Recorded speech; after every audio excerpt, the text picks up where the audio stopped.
Altzak ezte bihotzik, ez gaztan berak ez zurrik. Altzak ezte bihotzik, ez gaztan berak ez zurrik. Enian uste eraiten ziela, aitunen semek gezerik. Enian uste eraiten ziela, aitunen semek gezerik. Andoseko ibara, ala ibar luzia. Andoseko ibara,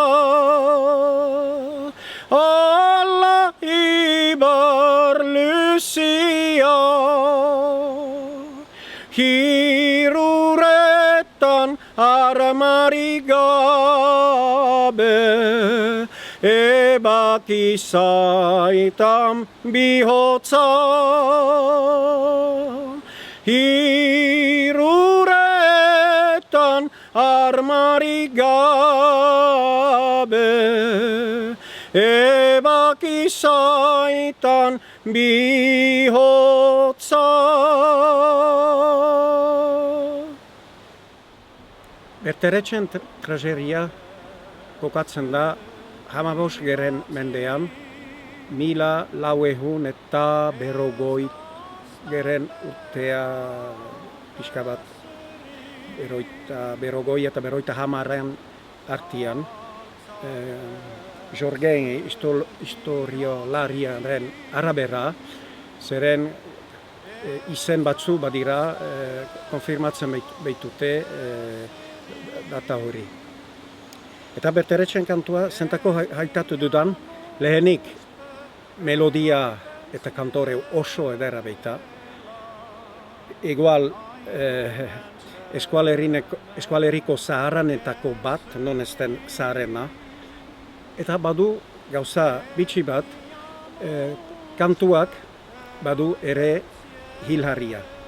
Eta ez dut ezagutzen beste kanturik, bi pare hori hilarria duen beste kantu bat. Kantua bersetak badira, bersetez berset, eta kantuan atsemaiten ez diren xehetasunak edo argitasunak hilharrian edireiten dira. Biak beraz komplementarioak dira. Eta uste dut kantuaren inguruan badira beti hiru zenbakia.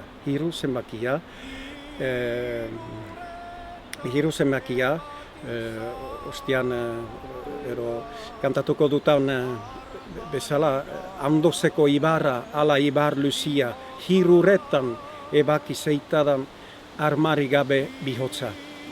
Eta hiru zenbaki hori lotua da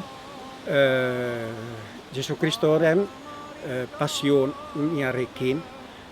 Eta zentako pasionia, zer barakigu kantuak aipatzen du basko gaiherdi ondua. Eta hori berriz Elizako gauzak, Jesusek erantzuen hirugeren egunean berpiztuko zela, kruzifikatua izan ziren Jesus eta bi ladroiak hiru ziren, beti besteike bada Pasione de Moran, San Pedro hori, San Pedrok ukatu zuen Jesus hiru aldiz, eta hor kantuan direiten dira holako informazione batzu. Kantore hortan, ene ustez, nahasten dira gure mitologiako ohar batzu, gertakari batzu, eta ere kristautasuneko ikurak eta simboluak. Kanta hori irandu memorioan, ahoz mihiz, ama 19. mendean dakigunez, da agertzen lehentze kantu hori idatzita. Bestelan beti memoriak atxiki du kantore hori gauza importante bat bezala, eta hori da harrigarria. Eskatuak berhala iko